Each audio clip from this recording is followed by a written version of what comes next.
Padre amado, te damos muchas gracias, Señor, por este tiempo, Padre, qué gozo que nos has concedido el privilegio de estar reunidos, de congregar, Señor. Hoy venimos necesitados, Padre, ávidos de escuchar tu voz, Señor. No queremos escuchar, Señor, el día de hoy mis propias opiniones, mis pensamientos respecto a lo que tu palabra dice, Señor. Queremos es escuchar lo que tú nos dices, Padre, en tu palabra, porque la voz nuestra es equívoca, Señor, nuestra voz tiende a ir por lugares que no debe, Padre, pero tu palabra es perfecta y es esa palabra la que hoy queremos escuchar, mi Dios. Ayúdanos a tener un corazón dispuesto, Señor, a recibir tu palabra. Ayúdanos a tener unos oídos abiertos, Señor, para poder entender lo que hoy nos quieres enseñar, Padre. Si quizás hablamos temas que nos hieren un poco, que nos confrontan, ayúdanos, Padre, a recibir con mansedumbre tu palabra, Señor, pues es tu palabra tan fuerte y tan poderosa, Señor, que es la única capaz de cambiar nuestra forma de ser y conformarnos cada día más a la imagen de nuestro Señor Jesucristo. Yo te lo ruego, Padre, que seas tú en medio de nosotros en este momento, Señor, que estés tú con mis hermanos, que nos ayudes a estar concentrados, Padre, y atentos para poder no solo escuchar, sino también poner en obra, Señor, lo que tú nos quieres enseñar en tu palabra, Señor. Yo te lo pido en el nombre precioso de tu Santo Hijo Jesucristo. Amén y amén. Los niños pueden salir a sus clases. Mientras ellos salen, ¿qué le parece si saluda a su hermano? Si de pronto usted llega un poquito tarde y no alcanza a saludar, dele la bienvenida. Si ve una cara nueva por ahí, recíbale.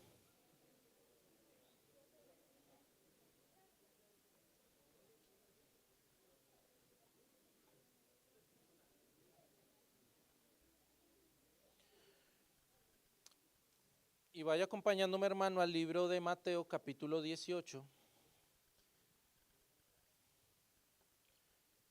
Hoy trataremos de resolver con la predicación de este día una pregunta que creo que está ahí en las pantallas.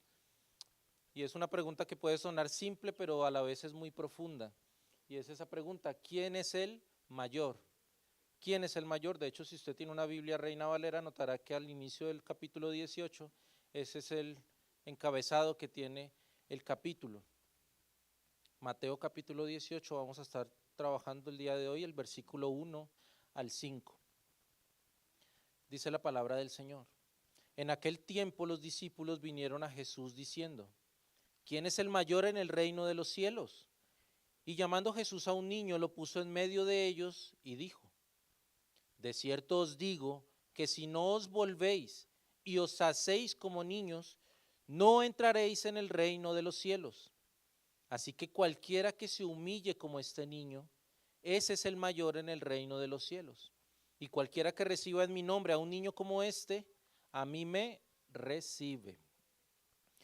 Mis hermanos, hoy con la ayuda del Señor estaremos iniciando el capítulo 18 del Evangelio de Mateo, y solo a modo de contexto, tratemos de recordar un poquito lo que estuvimos hablando hace 8 días, porque parte de ese texto tiene mucha conexión con lo que estamos viendo el día de hoy.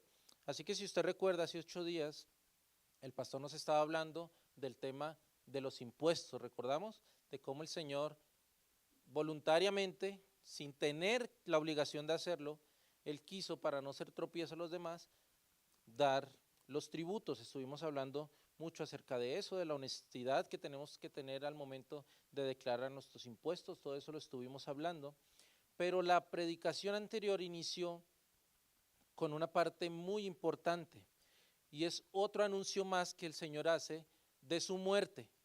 Otro anuncio más que el Señor hace de su muerte. Miremos el versículo 22 del capítulo anterior, del 17, dice: estando ellos en Galilea, Jesús les dijo: el Hijo del Hombre será entregado en manos de hombres y le matarán, mas al tercer día resucitará.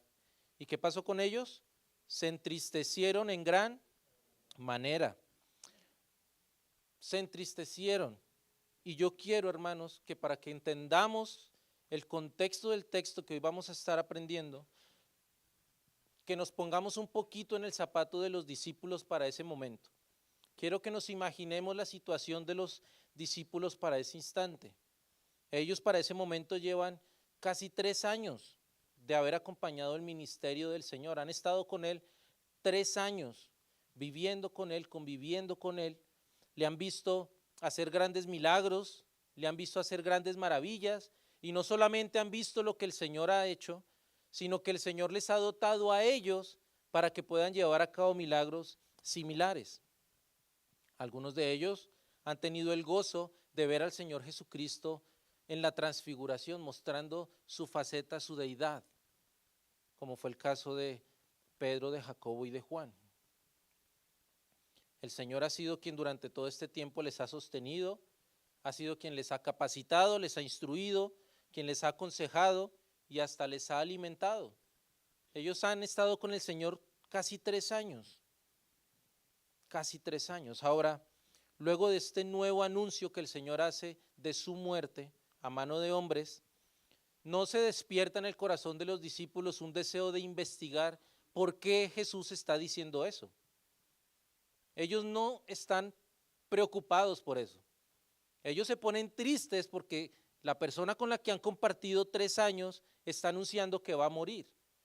Pero en ellos no se despierta un sentimiento de decir, vamos a mirar por qué si Jesús es el Mesías, es necesario que Él muera, por ejemplo. Vamos a leer lo que dice la palabra ya en el Antiguo Testamento, vamos a ir, yo que sé, a Isaías 53, cuando nos habla de ese cordero que silenció, que cayó cuando fue llevado a la muerte. Quizás si hubiésemos leído un poco, hubiesen de pronto entendido, pero no eran esos los planes del Señor. Y en su mente no estaba la idea, el deseo de investigar el por qué su Señor habría de morir. ¿Por qué?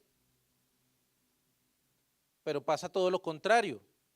Ahora empieza a surgir en el corazón de los discípulos una serie de cuestionamientos quizás poco piadosos a lo que vendría luego de que nuestro Señor muriera. Recordemos, hermanos, que para ese instante los discípulos no habían recibido permanentemente al Espíritu Santo en sus corazones.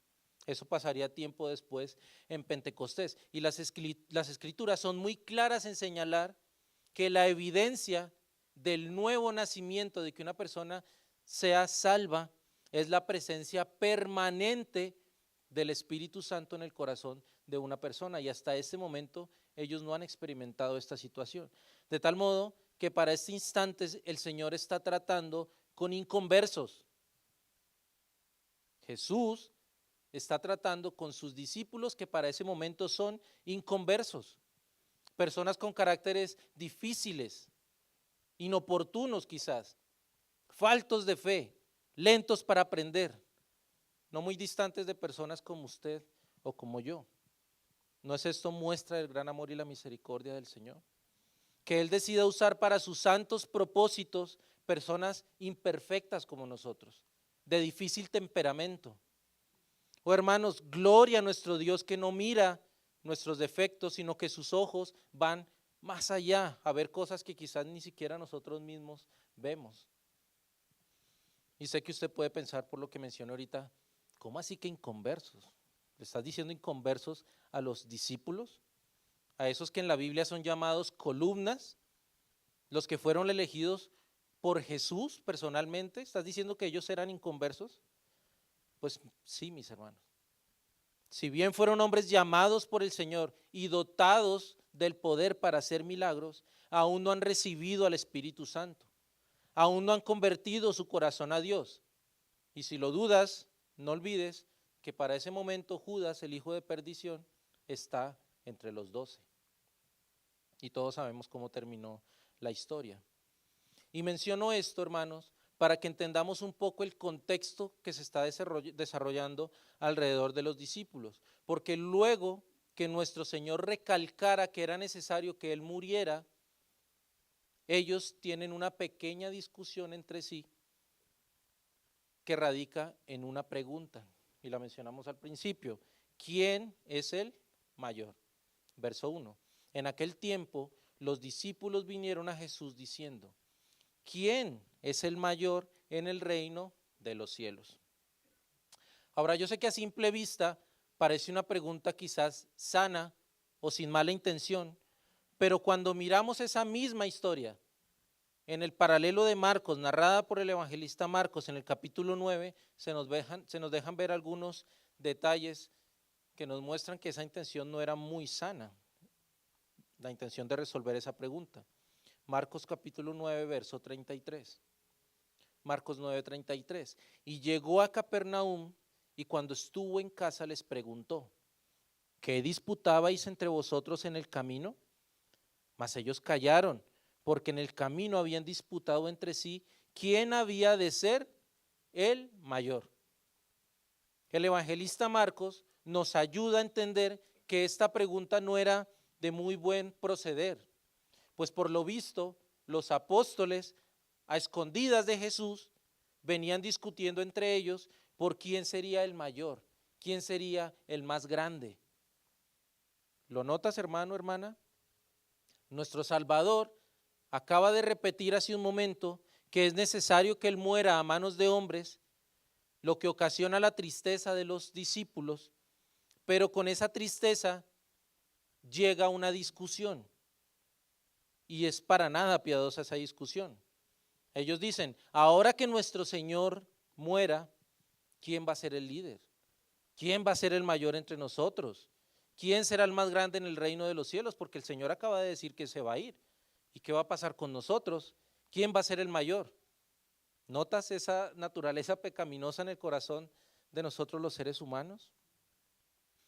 Sin embargo, nuestro Señor, en quien las Escrituras dice que reposa toda la plenitud de la deidad, siendo omnisciente, conociéndolo todo, se anticipa a la pregunta de los discípulos. Por eso, si lo notas, ellos no llegaron contándole al Señor: mira, Señor, que tenemos esta pregunta. No, Él es quien les interroga, Él es quien les dice: ¿qué disputabais vosotros en el camino? A lo cual ellos callaron, dice Marcos, se avergonzaron por su discusión delante del Señor. Y eso me lleva a hacerme un cuestionamiento: ¿cuántas veces nosotros como iglesia hemos discutido cosas tan superficiales, tan vanas, que si el Señor nos preguntara qué estabais discutiendo, estaríamos realmente avergonzados delante de Él por estar discutiendo cosas que realmente no valen la pena? Pues la reacción de nuestro Señor va más allá de las palabras. Él decide traer en medio de ellos a un niño, ponerlo allí y gráficamente enseñarles algunas verdades maravillosas que hoy vamos a estar estudiando. Verso número 2. Y llamando Jesús a un niño, lo puso en medio de ellos. Llamando Jesús a un niño, lo puso en medio de ellos. Al leer con detenimiento el Nuevo Testamento, notamos cómo siempre el Señor estaba rodeado de muchas personas, de multitudes, pero llama mi atención que siempre había niños cerca de Él. El Señor les atraía, siempre había un pequeñín cuando el Señor lo necesitaba. Y en este caso Él llama a un niño, lo toma de su brazo, lo pone en medio de los discípulos y se da inicio, hermanos, a una escena que va a abarcar todo el capítulo 18. Todo el capítulo 18 que hoy estamos empezando a estudiar se va a desarrollar en el contexto de esta escena donde están los discípulos, donde está Jesús y donde está un niño en medio de ellos. Esta escena servirá al Señor de plataforma, digámoslo, de ambiente, para enseñar una serie de verdades dirigidas principalmente a las relaciones que nosotros tenemos entre hermanos. Más adelante el Señor estará hablando, por ejemplo, del que le es tropiezo a su hermano, usando esta misma escena. El Señor estará hablando del perdón, por ejemplo, entre nosotros los hermanos. Van a haber grandes enseñanzas que parten de esta misma escena. Ahora bien, con ocasión de la pregunta que se hicieron los discípulos, ¿quién es el mayor?, vamos a estar estudiando 2 puntos el día de hoy. Y serán 2 puntos justamente porque la respuesta del Señor se divide en 2 partes. Versículo 3. Y dijo: de cierto os digo que si no volvéis, recuerden esa palabra, si no volvéis, y segundo, y os hacéis como niños, no entraréis en el reino de los cielos.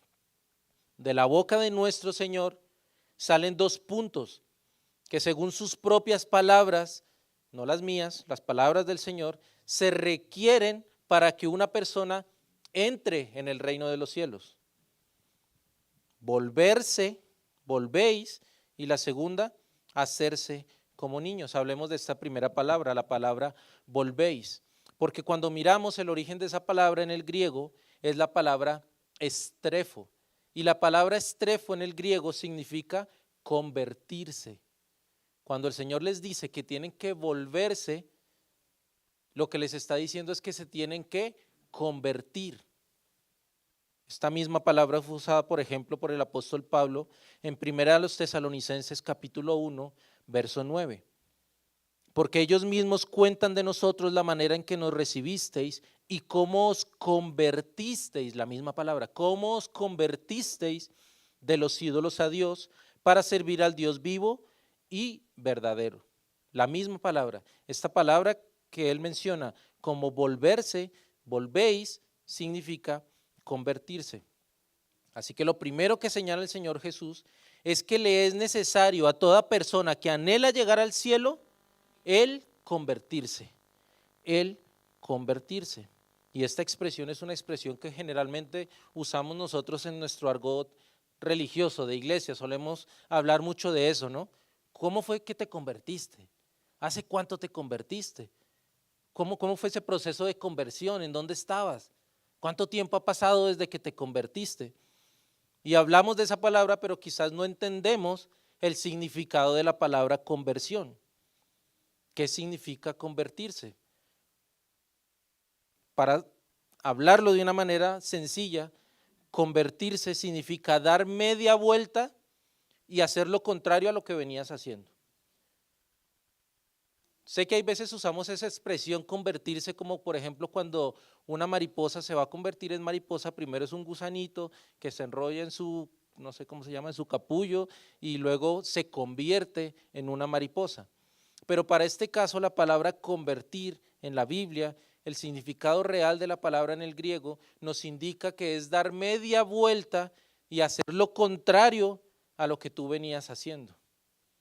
¿Qué estoy diciendo? Que en el momento en que todos los seres humanos nacemos, empezamos a caminar con la dirección que el mundo nos dice que tenemos que caminar.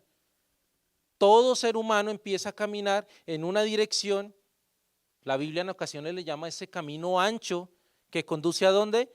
A la perdición, donde voy y le doy gusto a mis placeres, un camino que me lleva a darle placer a mis concupiscencias, a alimentar todos mis deseos malos, todo lo que va en contra de Dios, allá me lleva la corriente de este mundo.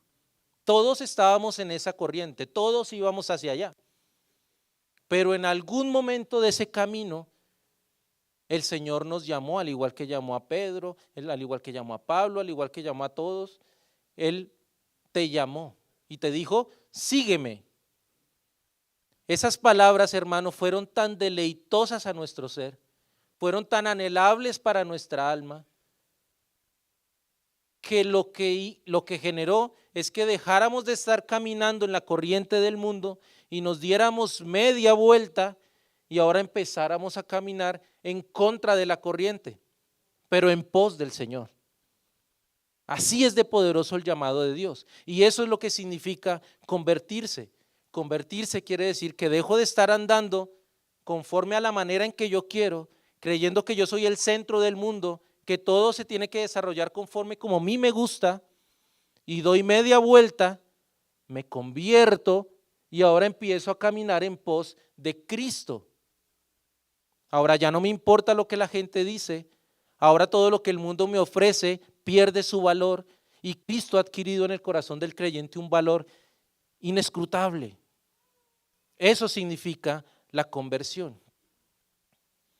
O sea, Johan, que nos estás diciendo que el acto de convertirse procede de la voluntad del hombre. Es decir, que nosotros somos quien toma la decisión de girarse para un lado y ir a buscar al Señor.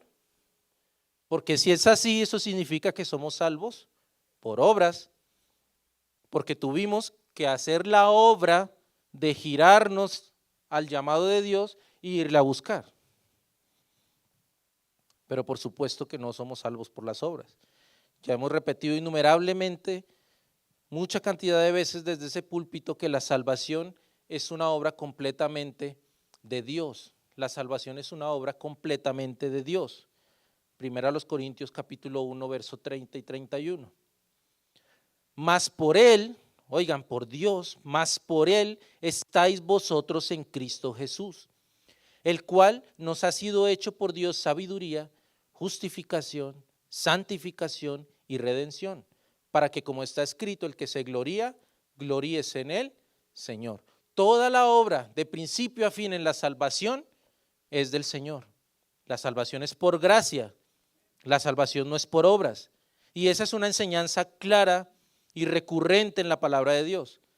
Pero mis hermanos, parece a simple vista que ahora el Señor nos exige que para entrar en el reino de los cielos es necesario que nosotros hagamos una obra, y es la obra de convertirnos, que volvamos de nuestros malos caminos. Y a simple vista eso es una indicación de que debemos hacer algo de nuestra parte para poderlo alcanzar.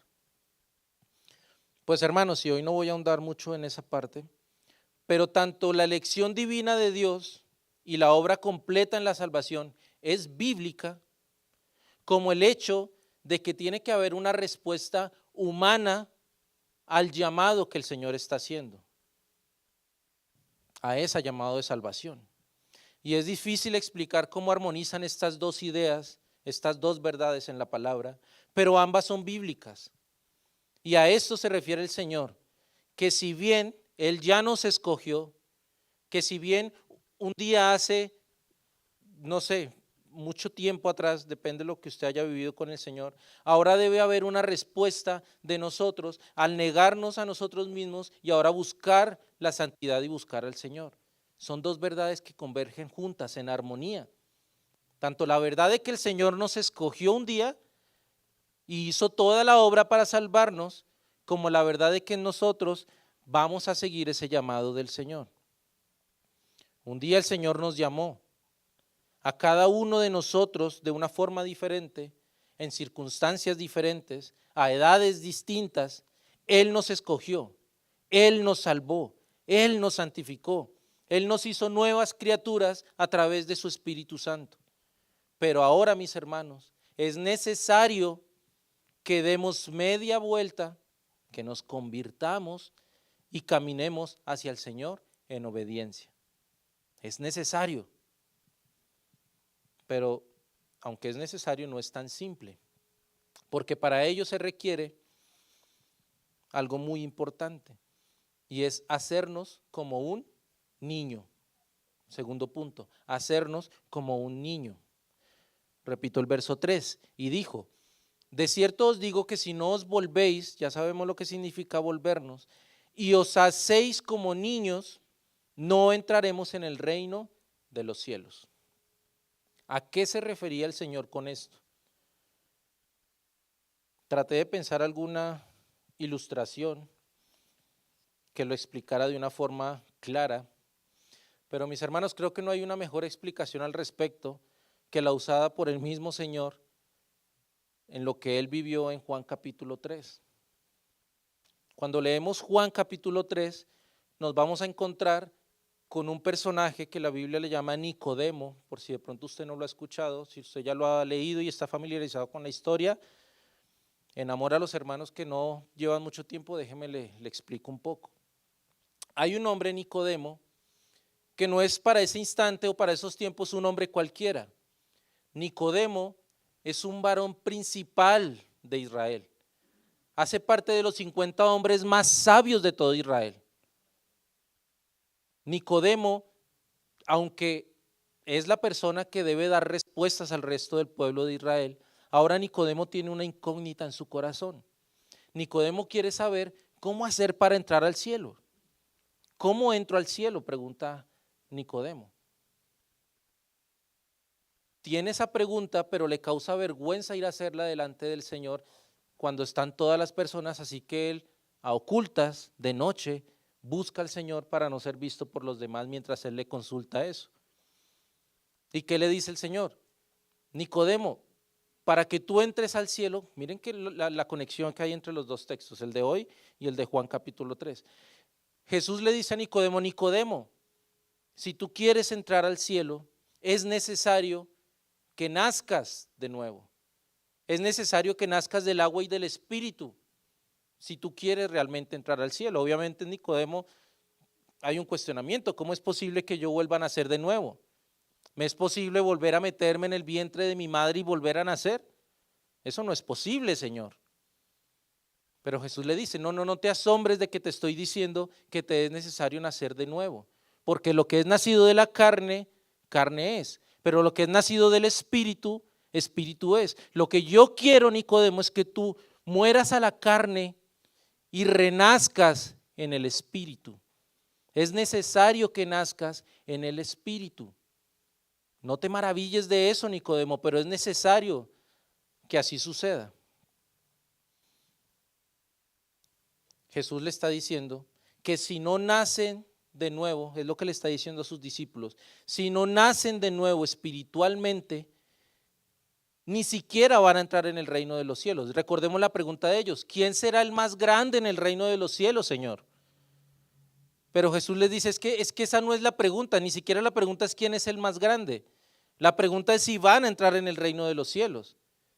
Y si van a entrar en el reino de los cielos, ustedes se tienen que hacer como niños. Se tienen que hacer como niños. Para el Señor la pregunta más sensata sería preguntar, ¿cómo entro en tu reino, Señor? Mas no quién será el más grande o quién será el mayor en tu reino.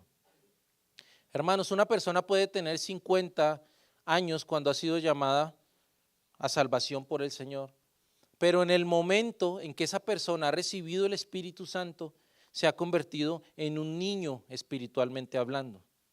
Así tenga 40, 50, 70 años, en el momento de la conversión de una persona, esa persona se hace como si fuese un niño espiritual. A ese niño es del que se está refiriendo el Señor. Por eso es que pone un niño en medio de ellos como ejemplo para mostrarles que les es necesario volver a nacer, hacerse como niños si es que quieren entrar al reino de los cielos.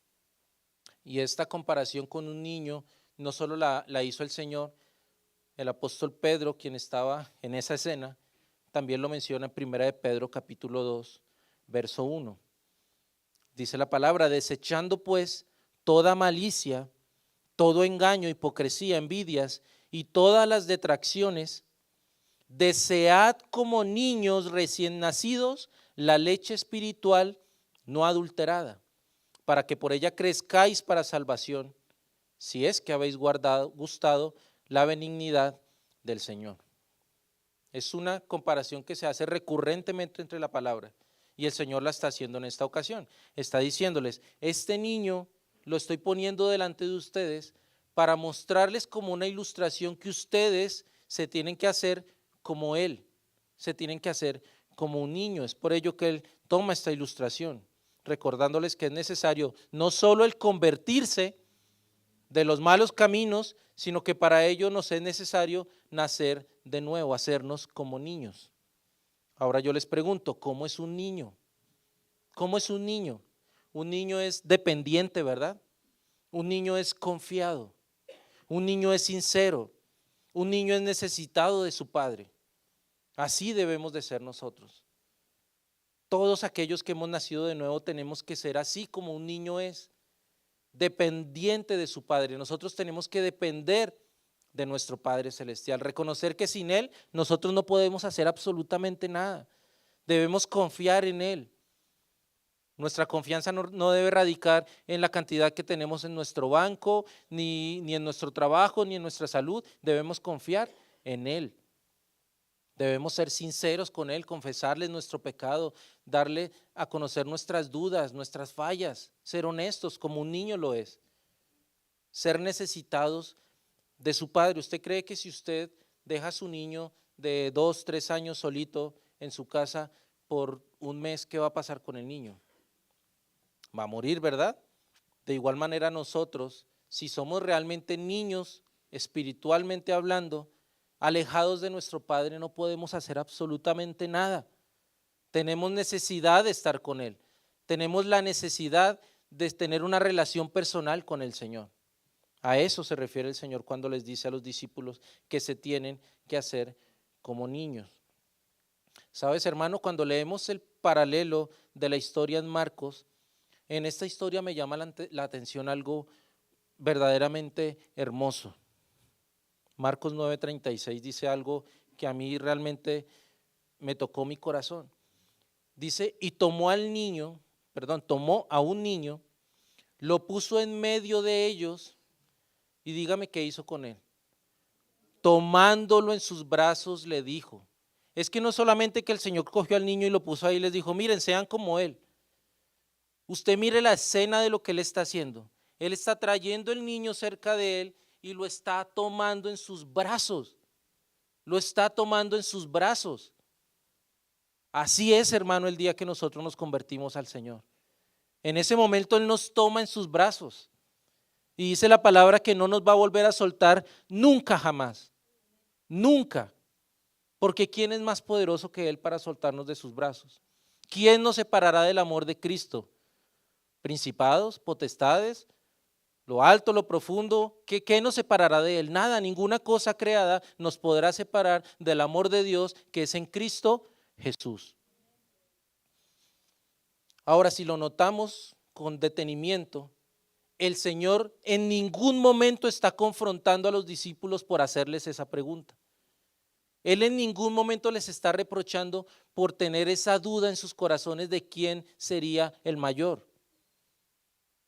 No es malo desear ser el mayor en el reino de los cielos. No es malo, hermanos, desear ser el mayor en el reino de los cielos. En ninguna parte de las Escrituras encontramos algún mandamiento que nos deje inferir que no debemos anhelar ser los mayores. El Señor Jesús no les está diciendo, ustedes por qué quieren ser los mayores, ¿qué les pasa? Preocúpense primero por entrar y después ahí sí. No, Él no está diciendo eso. Él en ningún momento les está reprochando esa incógnita que ha surgido en sus corazones, aunque nosotros sabemos que no era de buen proceder. Y lo hace porque para el Señor no es malo desear ser el mayor en el reino de los cielos. Lo que pasa, mis hermanos, es que tenemos un mal concepto de lo que significa ser el mayor. Ese es el problema, que nosotros tenemos una idea equivocada de lo que significa ser el mayor en el reino de Dios. Porque para el mundo, ser el mayor es una cosa, pero en el reino de los cielos ser el mayor es otra muy diferente. Para el mundo, ¿quién es el mayor? Oh, el más poderoso, el presidente más grande, ese es el mayor de todos. Oh, no. Para el mundo, el mayor es el que tiene más posesiones. Mire, ese señor es dueño de todos esos terrenos, ese es mayor, ese es más grande, él es poderoso. Eso es para el mundo el mayor. Hoy en día, ¿quién es el mayor? El que tiene más seguidores en las redes sociales, ese sí es el mayor. Mire, tiene 2 millones de seguidores, ese es el mayor. Para otros es el que tiene más sirvientes, como los millonarios. Los millonarios tienen una persona para cada necesidad. Entonces, si tienen una necesidad estética, tienen sus asesores de imagen, que los peinan, que los maquillan, que les hacen, ¿verdad? Si hay una necesidad de salud, tienen su médico personal. Si hay una necesidad jurídica, tienen su bufete de abogados a su disposición. Si es temas de limpieza en su casa, tienen personas que les limpian, que les arreglen, que les hacen el jardín, etcétera, etcétera. Ese para el mundo es el mayor porque es al que más le sirven. Y para el mundo, mientras más le sirvan, esa persona es más grande. Ese es el mayor. Y ese es el concepto que los apóstoles tenían en su mente cuando le preguntan al Señor, ¿y ahora quién va a ser el mayor? ¿Quién de nosotros va a ser el más grande, el más importante? Eso es para el mundo, pero resulta que los estándares del reino de Dios no son los mismos usados en este mundo caído. Para el Señor, el más grande en el reino de los cielos no es al que más le sirven, todo lo contrario, es aquel que más sirve a los demás. Y si usted no lo entendió, yo se lo voy a volver a repetir. Para el Señor, en el reino de los cielos, el más grande no es aquel al que más le sirven, es aquel que más le sirve a los demás. ¿Notan la diferencia? De los estándares que tiene este mundo caído, intoxicado por el pecado, pero los estándares que tiene un Dios santo y verdadero. Versículo 4. Así que cualquiera que se humille como este niño, ese es el mayor en el reino de los cielos. Cualquiera que se humille como este niño, ese es el mayor en el reino de los cielos. Notemos, hermanos, Jesús no está reprendiendo a los discípulos por anhelar ser los mayores. De hecho, es un maravilloso anhelo. Es un maravilloso anhelo desear ser el mayor. Lo que pasa es que ellos tenían un mal concepto de lo que significaba ser el mayor. El Señor dice que cualquiera que se humille será el mayor, el más grande. Y para este caso la palabra humillar en el original no quiere decir arrastrarse o por debajearse de ninguna manera. Más bien significa o indica tomar una posición humilde para con los otros. Eso significa humillarse en la Biblia, tomar una posición de humildad ante los demás. Mira cómo lo dice Filipenses 2, versículos 3 y 4. Filipenses 2, 3 y 4. Nada hagáis por contienda o por vanagloria, antes bien con humildad, estimando cada uno a los demás como superiores a él mismo, no mirando cada uno por lo suyo propio, sino cada cual también por lo de los otros. Ese es el mayor para el Señor. Ese es el mayor. ¿De qué está hablando nuestro Señor Jesucristo con estas palabras? Yo se lo voy a resumir en una sola palabra. Y espero que usted medite en esa palabra en esta tarde, a lo largo de esa semana, y que esa palabra se convierta para usted en un lema para su vida. Esa palabra es servicio. Servicio. Hermanos, debemos anhelar ser los mayores, pero en el reino de los cielos ser los mayores implica ser aquellos que más sirven. En consecuencia, debemos anhelar servirnos los unos a los otros. No existe tal cosa, hermanos, como un creyente que no sirve a los demás. Y discúlpeme si ahorita suenen fuertes esas palabras, pero no existe tal cosa como un creyente verdadero que no le sirve a los otros. Hermano, hermana, y se lo digo con todo el amor del mundo, pero también con toda la autoridad de la palabra de Dios. Si tu cristianismo se está basando únicamente en venir a sentarte y escuchar una predicación, pregúntate si de verdad eres un creyente. Porque el cristianismo se vive sirviéndole a los otros, no en nuestra casa y no acá sentados escuchando predicaciones. El cristianismo se tiene que hacer manifiesto a través de nuestro servicio, Empezamos el día de hoy haciendo un agradecimiento, ¿verdad? Por ejemplo, a las personas, viene a mi mente el tema del banco de comida el día de ayer. Sí estaba frío, sí cayó un poco de nieve, pero aquí vinieron algunos hermanos a ayudar. Si usted no vino, acérquese a uno de esos hermanos y pregúntele cuál fue su motivación para venir el día de ayer. ¿Será que se llevaron la caja más grande de comida? No, vinieron es por el bono que les da la iglesia les da el bono para que ellos vengan. No, hermano, ¿cuál es la motivación del servicio? El amor a los demás, el servirle a los demás. Y eso se hacía evidente el día de ayer. Y menciono lo de ayer porque pues es lo más reciente. Hermanos, no somos salvos por obras, pero sí somos salvos para buenas obras. Y las buenas obras se tienen que hacer manifiestas hacia los demás. ¿Y cómo las manifestamos? En el servicio que hacemos a los otros. Hay una canción que tiene una frase que siempre tengo en mi mente guardada y dice que tu religión puede ser muy bonita y de buen modo, pero con todo respeto es fachada del demonio si no lleva el sacrificio para servirle a los otros. Así es. Hoy yo los veo muy bonitos, todos nos vemos bonitos, la corbata, qué cristianos, ¿verdad? Y nos vemos maravillosos y contestamos amén y decimos sí Señor y gloria a Dios y brincamos y aplaudimos, pero si tu cristianismo se queda aquí, dentro de la iglesia, en estas cuatro paredes, hermano, no hay sentido.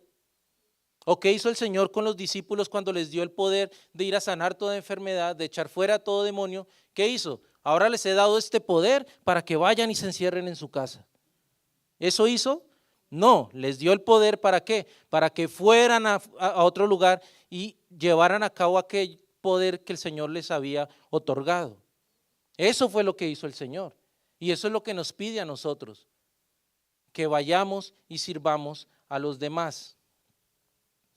Hermanos, el Espíritu Santo no llega a la vida y al corazón del creyente con manos vacías. El Espíritu Santo, dice la palabra, que reparte dones a su voluntad. Como Él quiso, nos dio dones a cada uno de nosotros. Y no estoy hablando de dones de tumbar personas, ni de sanidades exageradas, no estoy hablando de ese tipo de dones. Estoy hablando de aquellas capacidades que el Señor nos dio para poder llevar en avance a la iglesia. Esos dones el Señor nos los dio para que los pusiéramos al servicio de los demás. ¿Recuerdan la parábola de los talentos? ¿Recuerdan cómo el Señor dio talentos y luego reclama qué hiciste con esos talentos? Pero hubo uno de ellos que cogió el talento y por temor a su Señor lo que hizo fue guardarlo y esconderlo.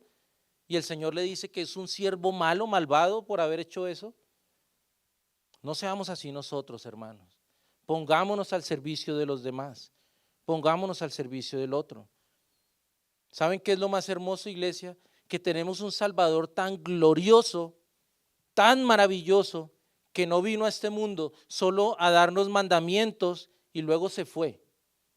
Él vino y nos puso el ejemplo de todo lo que enseñó. Y lo dice Filipenses 2. Filipenses 2 dice que haya pues en vosotros ese mismo sentir, ese mismo sentimiento de servicio que hubo también en Cristo Jesús, el cual siendo en forma de Dios, no estimó ser igual a Dios como cosa que aferrarse, sino que ¿qué hizo? Se despojó a sí mismo, tomando forma de siervo, hecho semejante a nosotros los seres humanos, y estando en esa condición, se humilló. El Señor está diciendo que tenemos que humillarnos como ese niño, pero no solo dejó el mandamiento, sino Él vino y lo hizo. Él vino y lo hizo. El Rey del universo, el dueño de todo, el creador de todo, el dador de la vida, por quien fueron hechas todas las cosas, viene a servir.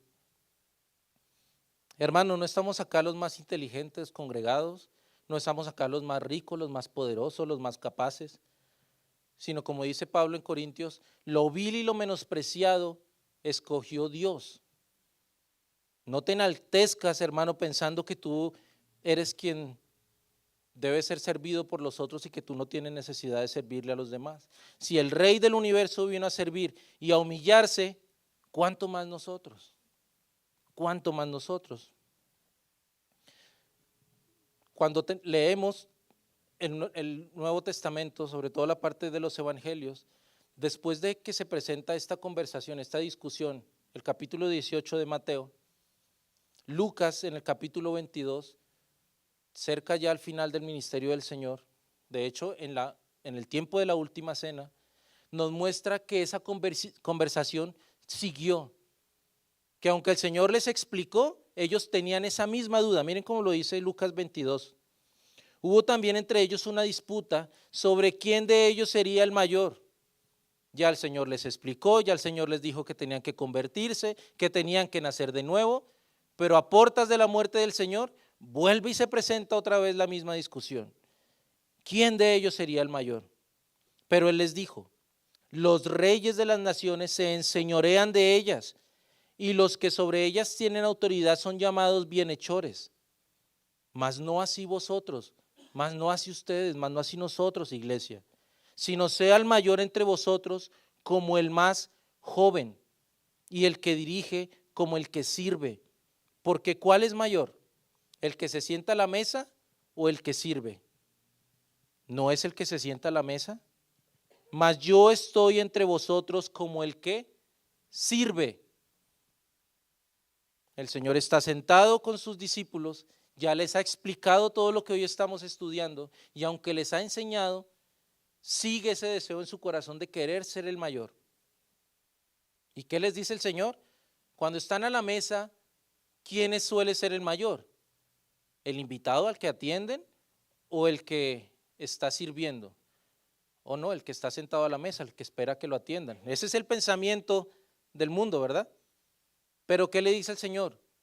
Hoy yo, el Rey de todo, el Jesucristo, el Mesías, estoy sentado con ustedes en la misma mesa de ustedes, siendo el que hizo todo, el que les dio vida a ustedes mismos, y aún así estoy sentado delante de ustedes, no como el servido, sino como el que sirve. ¿Qué mayor ejemplo que es, hermanos? Hermanos, se necesitan servidores y la mies del Señor es mucha. Y no pienses que el servicio, hermano, es solo predicar o que el servicio es solo cantar o limpiar. El servicio va más allá. El servicio también es preguntar al hermano, ¿cómo estás? ¿Cómo te sientes? ¿Con qué estás luchando? Acercarse a los nuevos asistentes a la iglesia y tener una conversación con ellos, invitarles, ser constantes, es tener una actitud de disponibilidad ante las necesidades. No pienses, hermano, que servirle a Dios únicamente es estar aquí encima, no. También sirves cuando en tu casa eres el que atiende las necesidades de tu esposa, el que atiende las necesidades de sus hijos, el que provee para su casa. Todo eso es servicio. El servicio es una actitud de disponibilidad, de estar presto a atender las necesidades de las personas que tengo a mi lado. Es sencillamente una muestra de amor hacia los otros. Tú has visto a un niño cuando estás haciendo algo y él desea ayudar y así no tenga la fuerza o las capacidades, aún lo hace. Nunca has estado, yo he estado en esa situación, hay veces estoy armando una cama o haciendo algo en mi casa y mi hijo quiere venir a ayudarme. Obviamente no puede cargar una cama, no puede hacer fuerzas muy grandes, pero él, si yo le doy una herramienta, así no sirva para nada, yo le doy una herramienta, él empieza a pegarle y a hacerle cosas ahí y él cree que está ayudando. ¿Han visto esa situación? Esa es la situación o el ejemplo que Dios quiere cuando dice que seamos como un niño, que estemos prestos y disponibles para servir a los otros. Es que yo no tengo las capacidades, es que yo no tengo las herramientas. No importa, ten la disposición porque el Señor es quien se fortalece en medio de nuestras debilidades. ¿No lo decía Pablo así? Que cuando siento que soy débil, soy fuerte en Él. Ten un corazón dispuesto. Ten la intención de servir, de preguntar qué se necesita, pastor, qué se requiere. Yo quiero ayudar, yo quiero ponerme al servicio de los demás.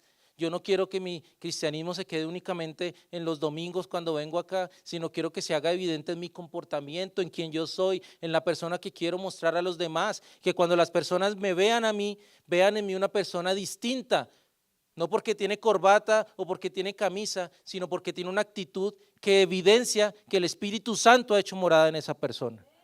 Eso es lo que necesitamos, creyentes así. Por eso se habla en la Biblia de los frutos del Espíritu Santo, porque los frutos son evidencia de una verdadera conversión. Y si tú no estás mostrando tus frutos, hermano, tú no eres un cristiano, tú no eres un creyente. Pero levántate hoy en pos de ese que te llamó cuando ibas caminando hacia la perdición y que por su misericordia te salvó y te rescató, y conviértete y hazte como un niño con el deseo de servirle a los demás. Eso es lo que necesitamos hacer. Si se acerca un pequeño y te dice que le dejes ayudarte, tú lo haces, ¿verdad? Pues esa ternura te vence. Tú no le apartas de tu camino y le dices, váyase para allá, no. Pues hermanos, Dios tampoco quiere que te apartes de tu camino a aquellos que como niños se quieren acercar al Señor. En ocasiones hay personas nuevas en el Evangelio que tienen el deseo de servir, de aprender, de preguntarte, y no se te ocurra, hermano, en amor te lo digo, apartar a esas personas porque, no, yo ya llevo 10 años de cristiano y esta apenas empezó. No hagas eso, hermano, no se te ocurra hacer eso. Es de lo que nos habla el verso 5. Y cualquiera que reciba en mi nombre a un niño como este, está hablando de un niño en el espíritu, a mí me recibe. Cualquiera que reciba en mi nombre a un niño como este, a mí me recibe. Hermanos, cada creyente ha sido salvado por la sangre del Cordero de Dios. El Espíritu Santo ha hecho morada en él. Despreciar a un nuevo creyente es despreciar al Señor que le salvó. No se te olvide eso. Cuando tú desprecias a un nuevo creyente, o así lleve 10 años,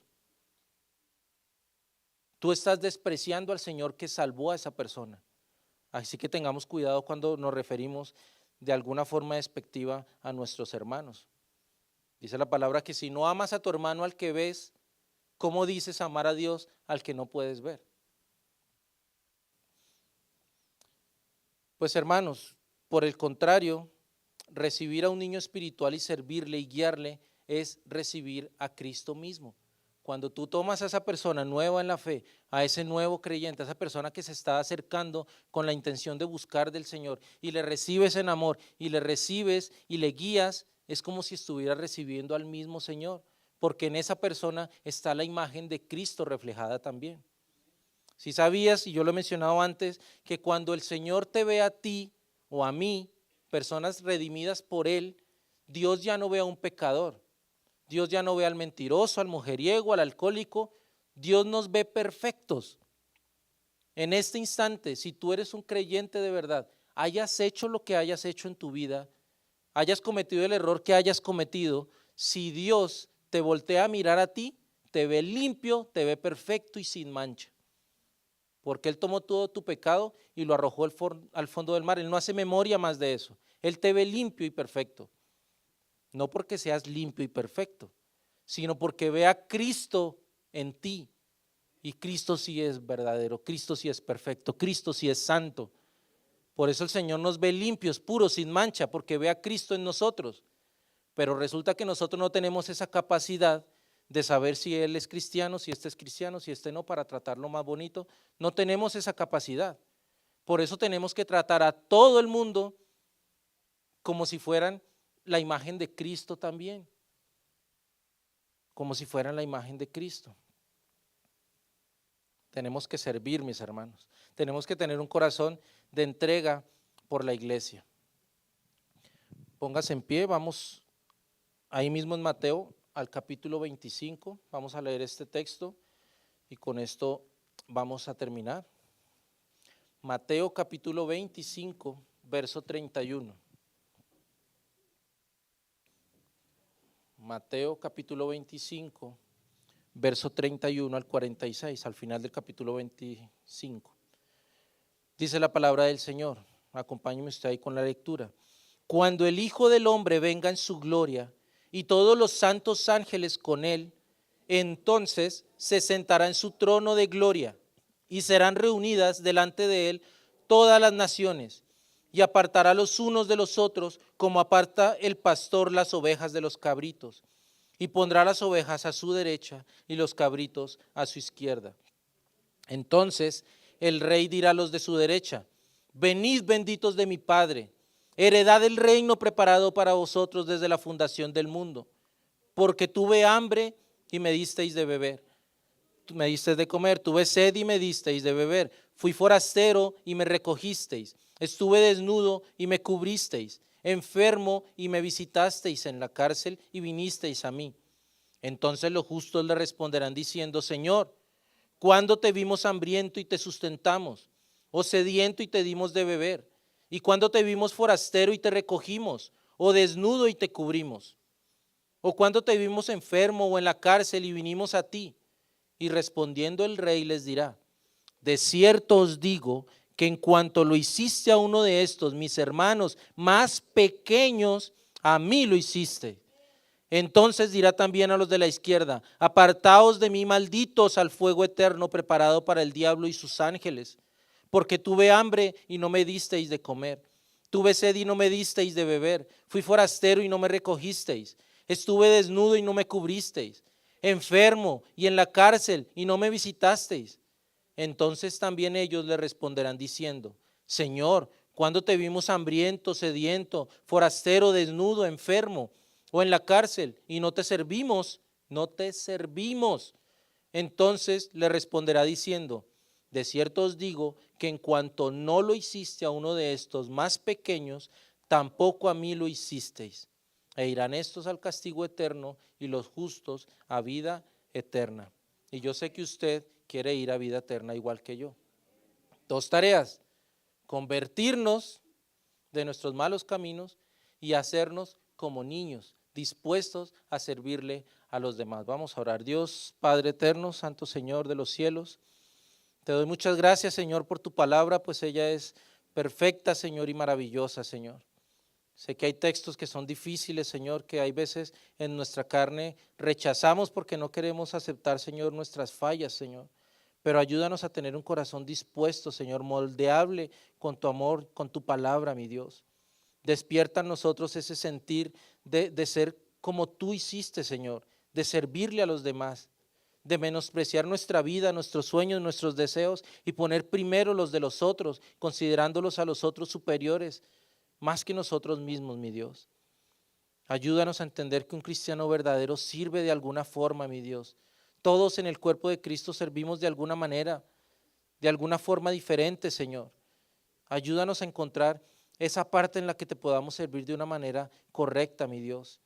Muéstranos cuál es el área, Señor, en la cual te tenemos que servir a ti, Señor, con ese gozo para que tú seas glorificado, Señor, a través de nuestro servicio, mi Dios.